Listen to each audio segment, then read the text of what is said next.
जय हिंद दोस्तों। मैं कमलेश सर आपके अपने यूट्यूब चैनल केवीएस क्लासेस में आपका स्वागत करता हूँ। हम चैप्टर पढ़ेंगे यानी क्लास 12th की बायोलॉजी पढ़ेंगे। क्लास 12th की बायोलॉजी का जो पहला चैप्टर है वो पहला चैप्टर पढ़ेंगे। पहला चैप्टर क्या है? पुष्पी पादपों में लैंगिक जनन। पहले चैप्टर का नाम है पुष्पी पादपों में लैंगिक जनन। ठीक है, जैसे कि हम लोग क्या है बायोलॉजी के बारे में जानते हैं कि क्या करते हैं, जीवों का अध्ययन या सजीवों का अध्ययन जीव विज्ञान कहलाता है, जिसके खोजकर्ता अरस्तु हैं। दो भागों में बांटा गया, पता ही है, एक जूलॉजी और एक बॉटनी। जिसमें जंतुओं का अध्ययन करते हैं उसे जूलॉजी कहते हैं, और जिसमें पादपों का अध्ययन करते हैं उसे क्या कहते हैं? वनस्पति विज्ञान या बॉटनी कहते हैं। ठीक है, तो हम पहला चैप्टर देखो, जो 12 का सिलेबस है, 12 के सिलेबस में टोटल 13 चैप्टर पढ़ने हैं। 13 चैप्टर हमको पढ़ने हैं। ठीक है, 12 में हमको बायोलॉजी में 13 चैप्टर पढ़ने हैं। 13 में से जिसमें हम पहला चैप्टर आज स्टार्ट करने वाले हैं, पहला अध्याय जो है sexual reproduction in flowering plant. Sexual reproduction in flowering plant, इसमें क्या हमको पढ़ना? देखो, पुष्पी पादपों में लैंगिक जनन। देखो, पादप का मतलब जानते हैं, पुष्प के बारे में देखो, पुष्प क्या होता है, ठीक है, ये जानना है, और उनमें लैंगिक जनन कैसे होता है इसके बारे में जानना है। ठीक है, पुष्प के बारे में आप लोग 10th में थोड़ा बहुत पढ़े ही होंगे। जो पुष्प है उस पुष्प के बारे में आप थोड़ा बहुत 10th में पढ़े हैं कि पुष्प क्या होता है, कितने भाग होते हैं, कौन नर भाग होता है, कौन मादा भाग होता है, इन सब के बारे में आप लोग पढ़े होंगे। आ रहा है समझ में? ठीक है, तो देखो, सबसे पहले हम पादप को लेते हैं कि पादप क्या होता है। ठीक है, देखो, एक वैज्ञानिक थे आइक्लर। क्या नाम था उनका? आइक्लर। पहला पॉइंट यही रहेगा, जो आइक्लर थे ना, आइक्लर नामक वैज्ञानिक ने पुष्पी पादपों में, आइक्लर नामक वैज्ञानिक ने पृथ्वी पर पाए जाने वाले समस्त पादपों को, पृथ्वी पर पाए जाने वाले समस्त पादपों को, जो आइक्लर नामक वैज्ञानिक थे, दो भागों में बांटा। कितने भागों में? दो भागों में बांटा। पृथ्वी पर पाए जाने वाले समस्त पादपों को आइक्लर नामक वैज्ञानिक ने दो भागों में बांटा। ठीक है, फिर से सुनेंगे। पृथ्वी पर पाए जाने वाले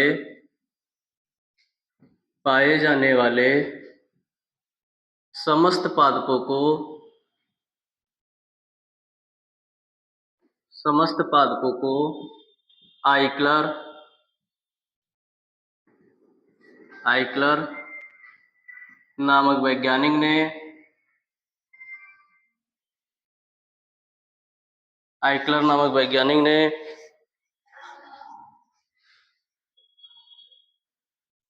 दो भागों में बांटा। कितनी बातें समझ में आई?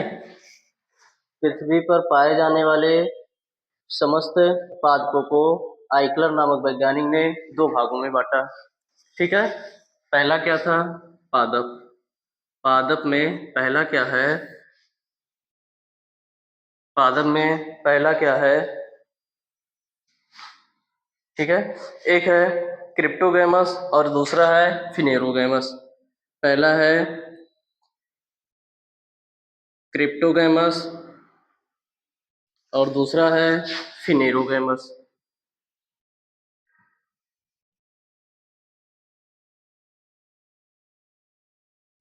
ध्यान देंगे, पृथ्वी पर पाए जाने वाले समस्त पादपों को आइक्लर नामक वैज्ञानिक ने दो भागों में बांटा, एक क्रिप्टोगैमस और एक फिनेरोगैमस।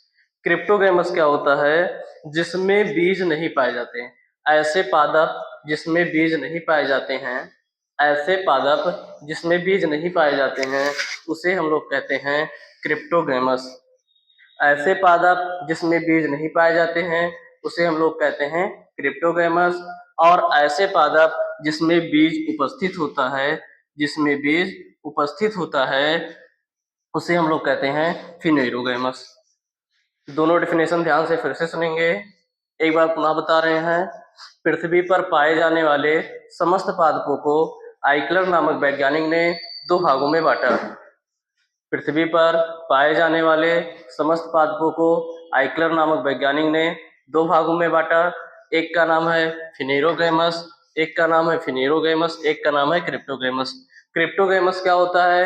जिसमें बीज अनुपस्थित होता है, जिसमें बीज अनुपस्थित होता है उसे कहते हैं क्रिप्टोगैमस, और जिसमें बीज अनुपस्थित होता है उसे कहते हैं फिनेरोगैमस। ठीक, जिसमें बीज अनुपस्थित उसे क्रिप्टोगैमस, जिसमें बीज उपस्थित उसे फिनेरोगैमस। जो क्रिप्टोगैमस है, क्रिप्टोगैमस को तीन भागों में बांट दिया गया है। क्रिप्टोगैमस को कितने भागों में? तीन भाग में बांट दिया गया है।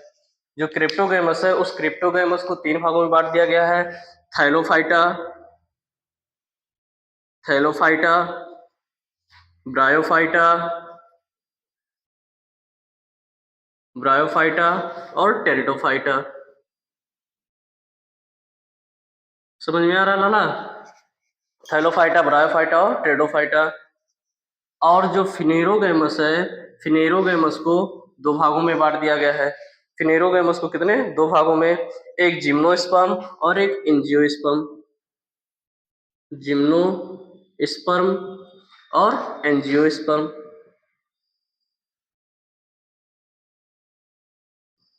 एक जिम्नोस्पर्म और एक एंजियोस्पर्म। ठीक है, जिम्नोस्पर्म और एंजियोस्पर्म क्या होता है? ये अनावृत बीजी हैं और ये आवृत बीजी हैं। यानी क्या होता है? ये पुष्प युक्त पादप होता है। ये क्या होता है? पुष्प युक्त पादप। देखो लाला, हमको इस चैप्टर में यही एंजियोस्पर्म ही पढ़ना है। इस चैप्टर में हमको एंजियोस्पर्म पुष्प, देखो यहाँ पहले ही दे दिया गया पुष्प, तो पुष्प किस में आ रहे हैं? एंजियोस्पर्म में आ रहे हैं। पुष्प किस में आ रहे हैं? एंजियोस्पर्म में आ रहे हैं। तो हमको एंजियोस्पर्म के बारे में ही पढ़ना है। ठीक है, फिर से सुन लेते हैं, ध्यान से सुनेंगे। पृथ्वी पर पाए जाने वाले समस्त पादपों को आइकलर नामक वैज्ञानिक ने कितने? दो भागों में बांटा। एक क्या था? क्रिप्टोगैमस और एक फिनेरोगैमस। क्रिप्टोगैमस क्या होता है? जिसमें पुष्प नहीं पाए जाते हैं, और सॉरी, जिसमें बीज नहीं पाए जाते हैं उसे क्रिप्टोगैमस कहते हैं, जिसमें बीज पाए जाते हैं उसे फिनेरोगैमस कहते हैं। ठीक, उसके बाद जो क्रिप्टोगैमस है, क्रिप्टोगैमस को तीन भागों में बांटा गया है। Thallophyta, bryophyta, pteridophyta. Thallophyta, bryophyta और टेरिडोफाइटा। और जो हमारा फिनेरोगैमस है, फिनेरोगैमस को दो भागों में बांटा गया है, एक जिम्नोस्पर्म और एक एंजियोस्पर्म। एंजियोस्पर्म का मतलब क्या होता है? ये पुष्प युक्त पादप होते हैं। और हमको किस चैप्टर के, इस चैप्टर में किसके बारे में पढ़ना है? पुष्प के बारे में ही पढ़ना है। ठीक है, इतनी बातें समझ में आई? अगला हेडिंग देखते हैं।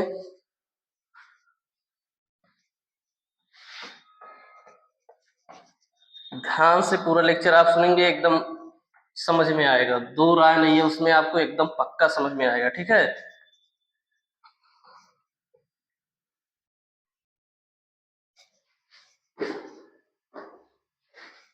देखेंगे। अगला हेडिंग है पुष्प की संरचना। 10th में पढ़े हैं आप लोग। ठीक है, चैप्टर का नाम मिटा दे रहे हैं, कोई दिक्कत नहीं है। ठीक है, चैप्टर का नाम याद ही होगा, पुष्पी पादपों में लैंगिक जना। तेज तो नहीं बोल रहे भाई, कोई दिक्कत होगा डाउट सेक्शन में या कमेंट बॉक्स में आप लोग कमेंट करके बता देंगे सर ये दिक्कत है। ठीक है, ताकि नेक्स्ट लेक्चर में क्या करें, उसको सुधारा जा सके।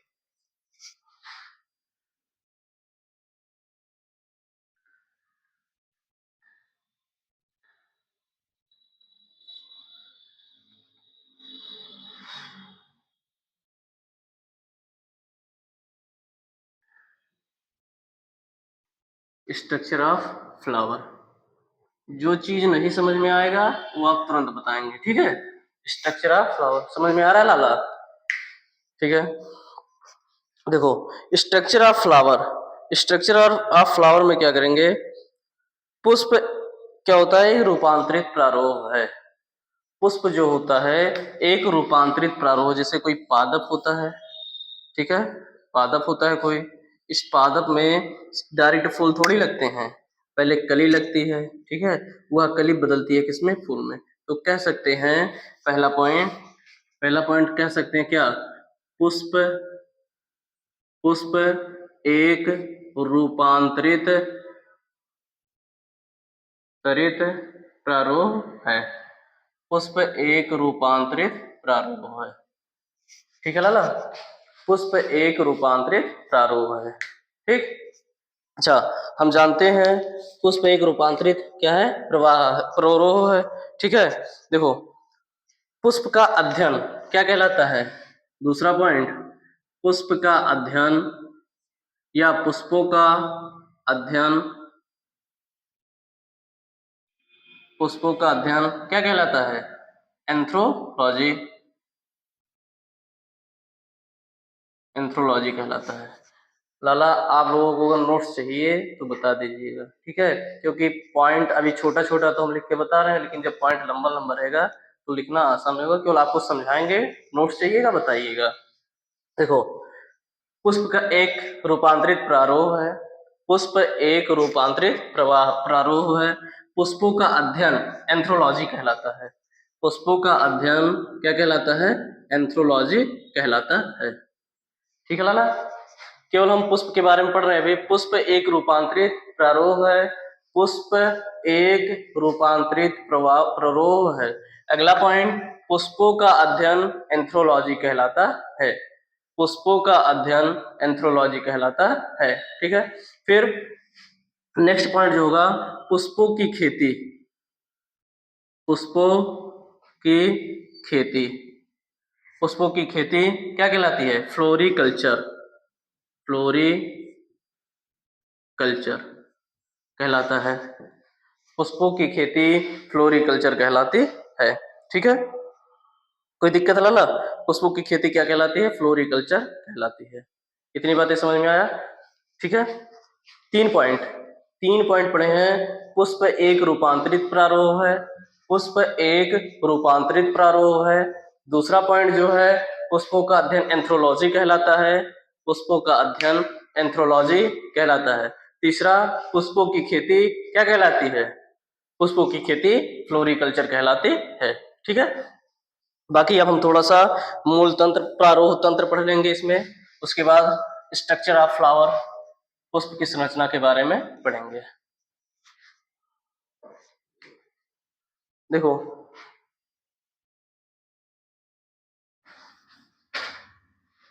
एक होता है प्रारूप तंत्र, एक होता है मूल तंत्र। प्रारूप तंत्र का मतलब होता है शूट सिस्टम, शूट सिस्टम, और मूल तंत्र का मतलब होता है रूट सिस्टम। क्या होता है, रूट सिस्टम होता है। ठीक है, उसके बाद रूट सिस्टम होता है। ठीक है, देखो प्रारूप तंत्र किसे कहेंगे, ध्यान ध्यान देंगे।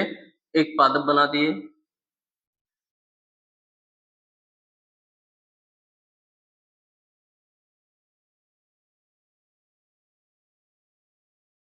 ठीक,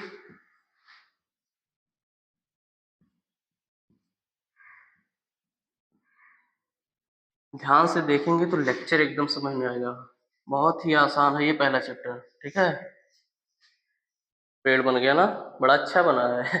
देखो जो लोग देखे होंगे पहले ये पेड़ बनाते हुए सोचेंगे हाँ सर जी इसे बना होता है।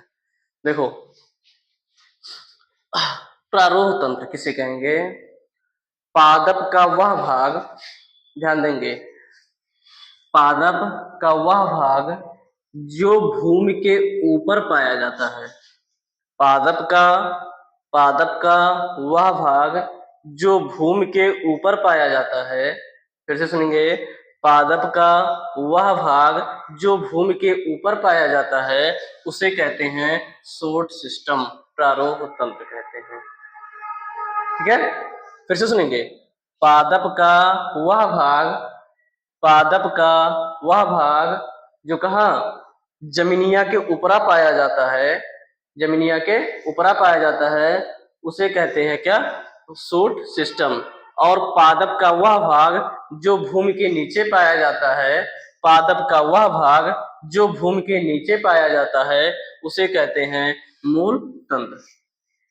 ठीक है, फिर से सुनेंगे, पादप का वह भाग जो भूमि के ऊपर पाया जाता है उसे कहते हैं शूट सिस्टम। पादप का वह भाग जो भूमि के नीचे पाया जाता है उसे कहते हैं रूट सिस्टम। दो चीजें हैं।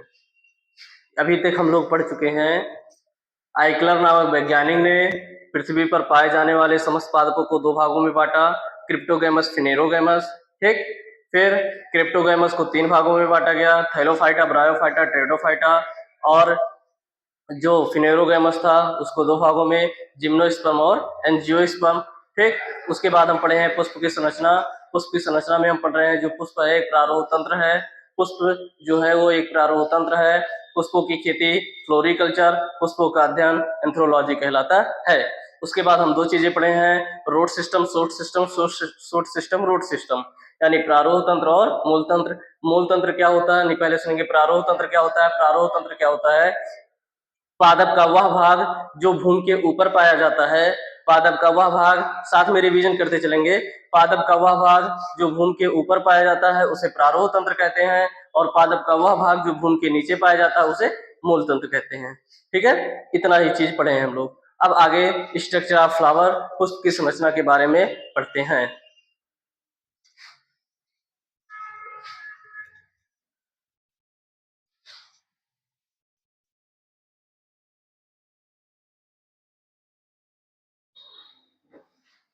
देखो, पुष्प की संरचना के बारे में पढ़ते हैं। जो पुष्प होता है, पुष्प के मुख्य चार भाग होते हैं। पुष्प के मुख्य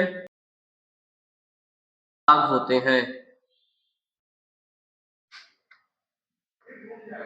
पुष्प के मुख्य कितने?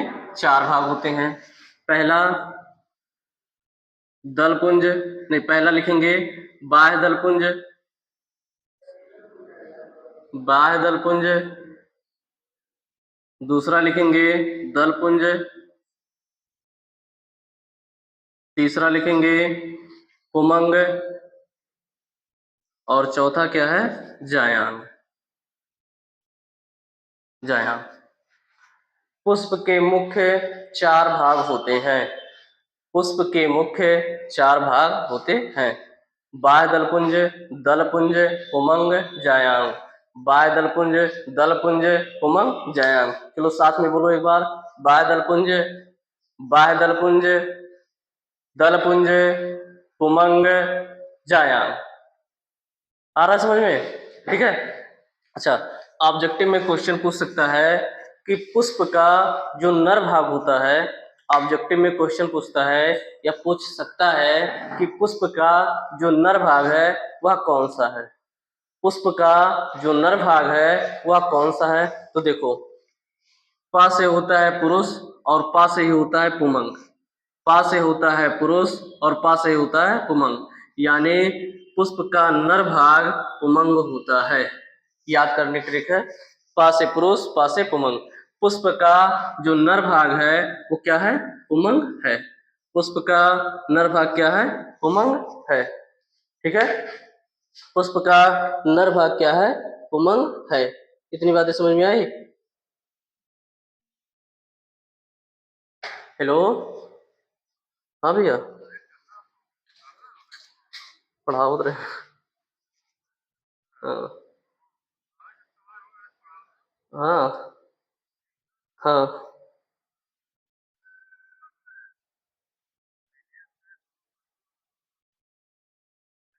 हाँ।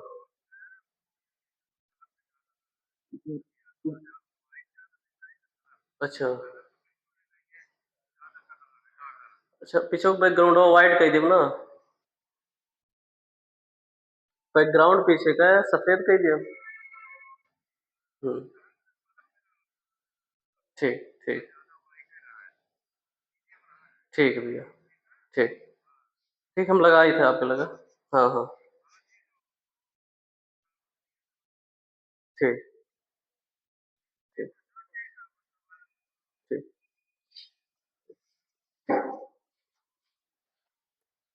फोन आ गया था लाला, ठीक है।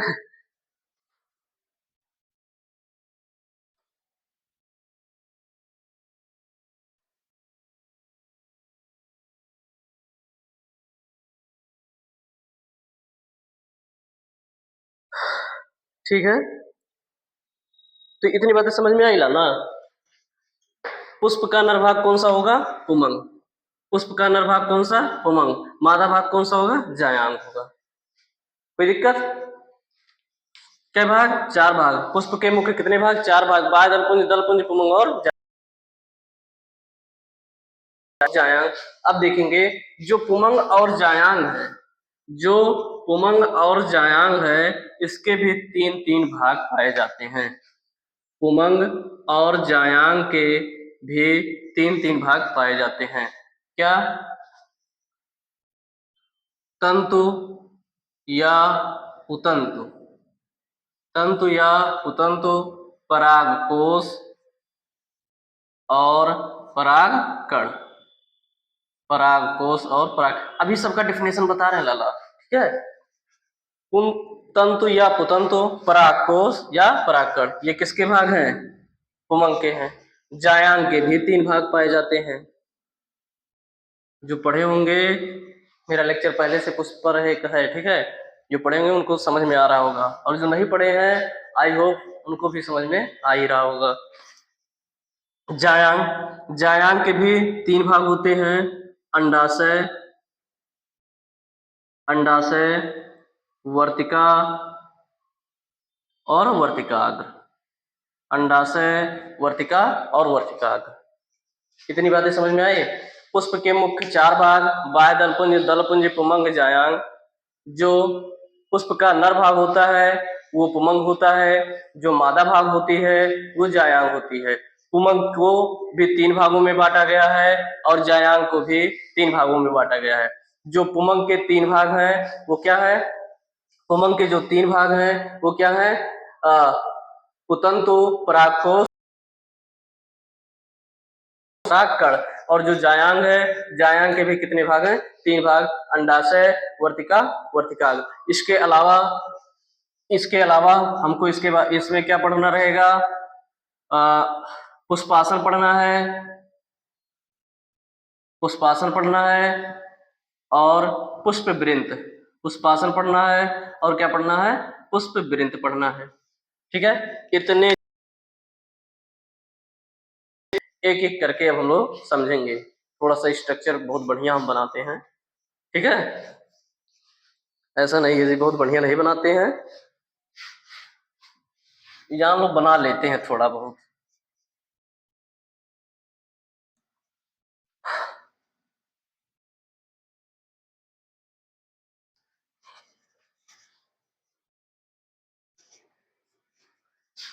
सुनेंगे आप लोगों के लिए बढ़िया से पढ़ने के लिए एक शायरी। नाव जो इस पार थी उस पार हो गई, बाजुओं की ताकत रफ्तार हो गई। नाव जो इस पार थी उस पार हो गई और बाजुओं की ताकत पतवार हो गई। ऐसे ही नहीं जीता कछुआ खरगोश से कहानी में, ऐसे ही नहीं जीता कछुआ खरगोश से कहानी में। चाल धीमी थी मगर लगातार हो गई। ताली बजाओ बढ़िया से, ठीक है। चलो भाई अब पढ़ते हैं, स्ट्रक्चर बनाते हैं पुष्प का। आज के लेक्चर में हम पुष्प खत्म कर देंगे, ठीक है, क्योंकि ज्यादा टाइम नहीं लेंगे। पुष्प आज के लेक्चर में खत्म कर देंगे, फिर नेक्स्ट लेक्चर में हम लघु बीजाणु ध्वनि, पाली पढ़ेंगे, द्विपाली संरचना, यानी कुल मिला जुला के हम पढ़ेंगे पुंकेसर। क्या पढ़ेंगे? पुंकेसर, ठीक है।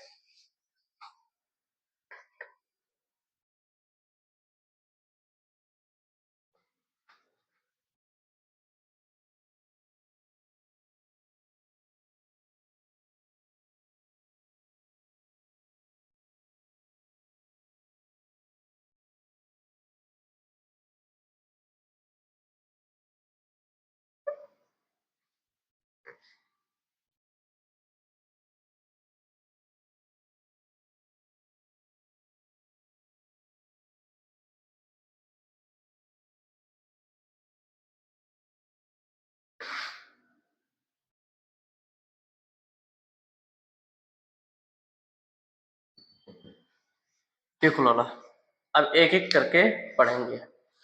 जो पुष्प होता है ना, जो पुष्प होता है, पुष्प में ऐसे नीचे एक डंठल में संरचना होती है। पुष्प जिसको हम लोग पकड़ते रहते हैं, पुष्प में एक डंठल-नुमा संरचना होती है, ठीक है? सबसे नीचे जब हम गुड़हल के फूल को तोड़ते हैं, गुलाब के फूल को तोड़ते हैं, तो उसके पुष्पासन वाले भाग से ना तोड़ के उसको थोड़ा-सा जो ब्रांच में लगा होता है, शाखा में लगा होता है, वहाँ से तोड़ते हैं, ठीक है? जिसको हम लोग ऐसे पकड़े रहते हैं, ठीक? तो पुष्प में जो डंठल-नुमी संरचना होती है, पुष्प में जो डंठल-नुमी संरचना होती है, उसको कहते हैं पुष्पवृंत। क्या कहते हैं? पुष्पवृंत।